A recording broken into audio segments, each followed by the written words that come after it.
दोस्तों, दिवाली में पटाखों की आतिशबाजी तो आपने जरूर देखी होगी, जो सच में एक अनोखा एक्सपीरियंस होता है। और आप में से बहुत से लोगों ने तो इन पटाखों को दिवाली में यूज भी किया होगा। आज हम आपको इन्हीं पटाखों यानी फायर क्रैकर्स को फैक्ट्री में कैसे बनाया जाता है इसके बारे में बताएंगे। हमने इस वीडियो को आपके लिए बड़ी मेहनत से बनाया है, तो इस वीडियो को एक लाइक जरूर कर देना और वीडियो को लास्ट तक जरूर देखें, क्योंकि ये वीडियो आपका बहुत सारा नॉलेज बढ़ाने वाली है। दोस्तों, ऐसे ही और वीडियोस देखने के लिए आप उस लाल कलर के सब्सक्राइब बटन को दबाकर बाजू वाली बेल पर क्लिक करके ऑल का ऑप्शन जरूर सिलेक्ट करें। Sparklers making. स्पार्कलर्स यानी फुलझड़ी, जो कि बहुत ही खूबसूरत दिखती है, जिसमें हमें अलग अलग रंग और अलग अलग साइज देखने को मिलती है, जिसे बच्चों से लेकर बड़ों तक हर कोई पसंद करता है। फुलझड़ी को बनाने के लिए सबसे पहले तारों की जरूरत पड़ती है, जिन्हें एक एक करके ब्रैकेट में लगाया जाता है।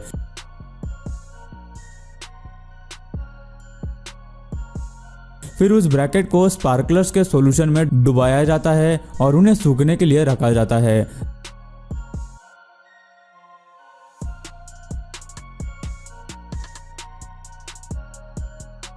स्पार्कलर सॉल्यूशन को पोटेशियम क्लोरेट, एल्यूमिनियम और magnesium, sulphur, potassium nitrate, sugar और स्टार्च एज अ बाइंडर, इन लोगों से बनाया जाता है। फिर ये स्पार्कलर्स सूखने के बाद उन पर मैग्नीशियम पाउडर को डालते हैं, जिससे स्पार्कलर्स जब भी जलाई जाती है तब उसमें से सिल्वर स्पार्क्स निकलते हैं और आखिर में एक कर्मचारी की मदद से उन्हें बॉक्स में पैक किया जाता है।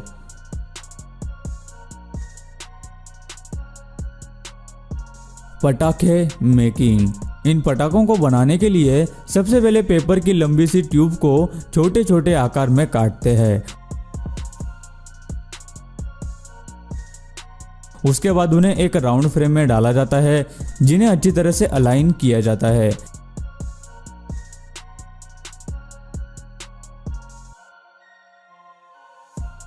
बनाए गए राउंड्स की ऊपर की तरफ से टिश्यू पेपर लगाया जाता है और नीचे की तरफ से मिट्टी को लगाया जाता है,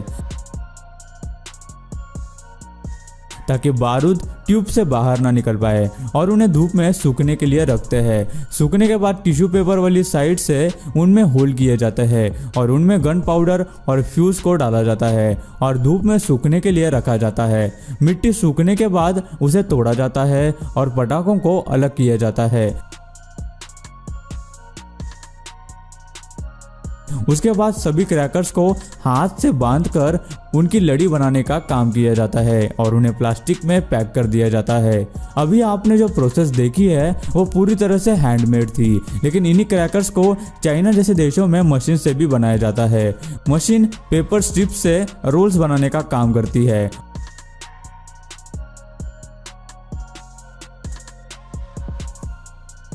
और एक कर्मचारी उन्हें धागे से बांधने का काम करती है। उसके बाद उन पर लगे एक्स्ट्रा पेपर को एक मशीन की मदद से काटा जाता है। उसके बाद एक मशीन उन रोल्स के अंदर क्रैकर्स मटेरियल को डालने का काम करती है। उसके बाद उन्हें एक कन्वेयर बेल्ट की मदद से एक मशीन में भेजते हैं, जहां उन पर लगाए गए फ्यूज को अच्छी तरह से फिक्स किया जाता है और उन्हें फिर पैक किया जाता है और ऐसे ये मार्केट में आते हैं।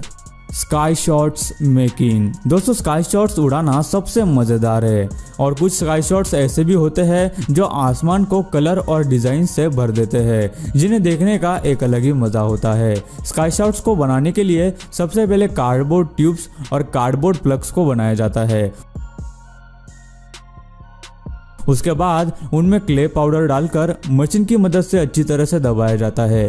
फिर उसमें गन पाउडर को डाला जाता है। उसके बाद ट्यूब्स में फ्यूज को अटैच कर दिया जाता है और ऊपर से कार्डबोर्ड प्लग लगाकर उसे बंद कर दिया जाता है, ताकि गन पाउडर ट्यूब से बाहर न निकले। इसके बाद उन्हें पैकेजिंग के लिए भेजते हैं। इस तरह से स्काई शॉट्स को बनाया जाता है। दोस्तों, कुछ स्काई शॉट्स मल्टी कलर भी होते हैं, जैसे कि आप इस वीडियो में उनका मैकेनिज्म देख सकते हैं। ये मैकेनिज्म आसमान में जाने के बाद अपना काम करता है, जिसमें सबसे पहले सेंटर वाले शॉट्स को ट्रिगर किया जाता है, जिसके बाद उसके साइड वाले शॉट्स इग्नाइट हो जाते हैं और अलग अलग डायरेक्शन में जाकर थोड़ी देर बाद फटते हैं। इस तरह से हमें आसमान में मल्टी कलर स्काई शॉट्स का नज़ारा देखने मिलता है।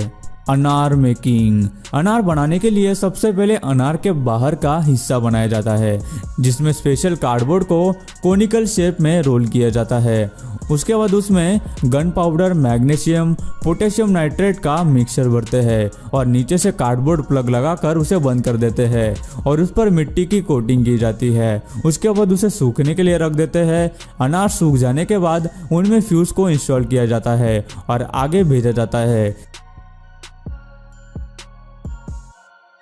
जहां अनार पर पेपर को रैप किया जाता है और स्टिकर्स को लगाया जाता है।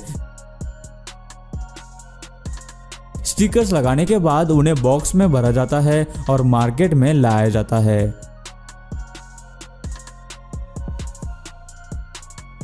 दोस्तों चक्री भी कुछ इसी प्रकार बनाई जाती है, जिसे बनाने के लिए सबसे पहले लंबी पेपर ट्यूब्स बनाई जाती है,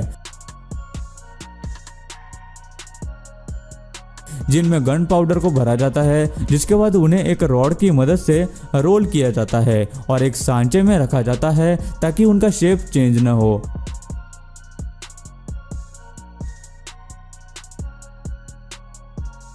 उसके बाद रोल की गई ट्यूब के ऊपर और नीचे की तरफ कवर लगाया जाता है और उन्हें पैक किया जाता है और फिर यह मार्केट में आ जाती है।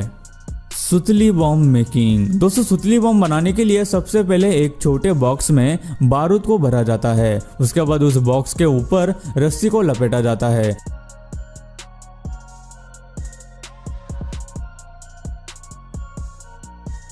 जिसके बाद सुतली बम में फ्यूज लगाकर उसे कलर किया जाता है। कलर करने के बाद उन्हें सूखने के लिए धूप में रखा जाता है और फिर उन्हें पैक करके बाजार में भेजा जाता है। तो इस तरह से बनाए जाते हैं हमारे धमाकेदार सुतली बम। Umbrella making. बारिश में सबसे काम आने वाली चीज मतलब अम्ब्रेला। मार्केट में बारिश के लिए रेनकोट्स भी मिलते हैं, लेकिन फिर भी ज्यादातर लोग अम्ब्रेलास को ही इस्तेमाल करते हैं क्योंकि ये बारिश में बहुत ही कंफर्टेबल होती है। लेकिन क्या आप जानते हैं कि इन्हें आखिर कैसे बनाया जाता है? इन्हें बनाने के लिए ज़्यादा से ज़्यादा हाथों का ही इस्तेमाल किया जाता है। जहां एक वर्कर पहले अम्ब्रेला के हैंडल को बनाने का काम करता है, वही उसकी पॉलिशिंग भी की जाती है। उसके बाद वर्कर एल्यूमिनियम के तारों को टॉप से ट्रायंगुलर शेप दे देता है। बाद में उसे हैमर से दबाकर पतला करता है, जिसे बाद में अम्ब्रेला में फिट किया जा सके। उसके बाद अम्ब्रेला के हैंडल पर एक मशीन की मदद से ऊपर की तरफ और बॉटम में होल्स किए जाते हैं। वही उस पर कट्स भी लगाए जाते हैं, जिसमें बाद में बनाई गई तारों को लगाया जा सके, जिसकी मदद से अम्ब्रेला को खुलने और बंद होने में मदद मिलती है।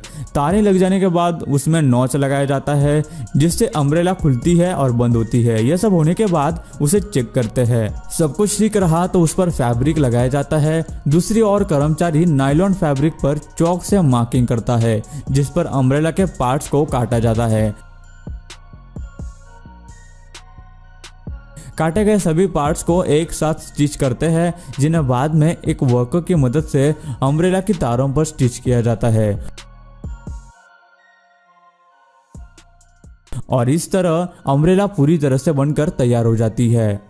Cooker making. दोस्तों अक्सर खाना बनाने के लिए प्रेशर कुकर का इस्तेमाल किया जाता है, जिससे समय और गैस की बचत होती है। आज हम आपको दिखाएंगे कि आखिर इन्हें फैक्ट्री में कैसे बनाया जाता है। सबसे पहले एक एल्यूमिनियम डिस्क को पंच मोल्डिंग मशीन में डालते हैं, जहां डिस्क को पंच करके उसे कुकर का आकार दिया जाता है। उसी तरह दूसरी एल्यूमिनियम डिस्क को अलग मोल्डिंग मशीन में डालते हैं, जहां उसे मोल्ड करके कुकर के ढक्कन का आकार दे दिया जाता है। फिर कुकर बॉडी को पॉलिशिंग के लिए भेजते हैं, जहां उन्हें सबसे पहले रफ फिनिशिंग देते हैं, बाद में पॉलिशिंग करते हैं। फिर उन्हें एक कन्वेयर बेल्ट की मदद से गर्म पानी के शॉवर से गुजारा जाता है, जहां उन्हें धोते हैं। उसके बाद उन्हें डाइल्यूटेड सल्फ्यूरिक एसिड में करीब 1 घंटे के लिए डीप किया जाता है, जिससे कुकर सरफेस ऑक्सीडाइज होकर ब्लैक कलर में बदल जाती है। उसके बाद उन पर मेटालिक सेफ्टी प्लग और ब्लू ग्रोमेट फिक्स किया जाता है, जो कि रबर का बना होता है। उसके बाद उस पर गास्केट लगाते हैं और उन पर कुछ कर्मचारियों की मदद से हैंडल फिक्स किया जाता है। बाद में उनकी क्वालिटी टेस्टिंग की जाती है। उसके बाद उन्हें प्लास्टिक में रैप करके बॉक्स में पैक किया जाता है और इस तरह कुकर पूरी तरह से बनकर तैयार हो जाते हैं। गोल्ड बार मेकिंग। गोल्डन बार्स के बारे में तो सभी जानते होंगे और बहुत से लोगों ने इन्हें देखा भी होगा, लेकिन आपने कभी सोचा है कि आखिर ये सोने के बार्स बनते कैसे हैं? तो इनकी शुरुआत होती है मोती जैसे दिखने वाले गोल्ड ग्रैन्यूल्स से, जिन्हें एक मेल्टिंग मशीन में डालकर पिघलाया जाता है। मशीन में एक बार में 10 किलो तक गोल्ड मेल्ट किया जा सकता है। उसके बाद मशीन पिघले हुए गोल्ड को अलग अलग मोल्ड्स में डालकर उन्हें आकार देती है। फिर उन बार्स को पॉलिशिंग मशीन के जरिए अच्छे से पॉलिश किया जाता है और इस तरह से इन गोल्ड बार्स को बनाया जाता है। सो गाइस, आज की वीडियो में बस इतना ही। आपको इनमें से कौन सी चीज़ बनाने की प्रोसेस सबसे ज़्यादा इंटरेस्टिंग और नॉलेजेबल लगी, हमें नीचे कमेंट करके ज़रूर बताना। दोस्तों, वीडियो अच्छी लगी हो तो लाइक कर दो, वीडियो के नीचे लाल बटन है उस पर क्लिक करके सब्सक्राइब कर दो और बाजू वाली बेल को क्लिक करके ऑल वाले ऑप्शन को सिलेक्ट कर दो। प्लीज सब्सक्राइब करना ना भूलना।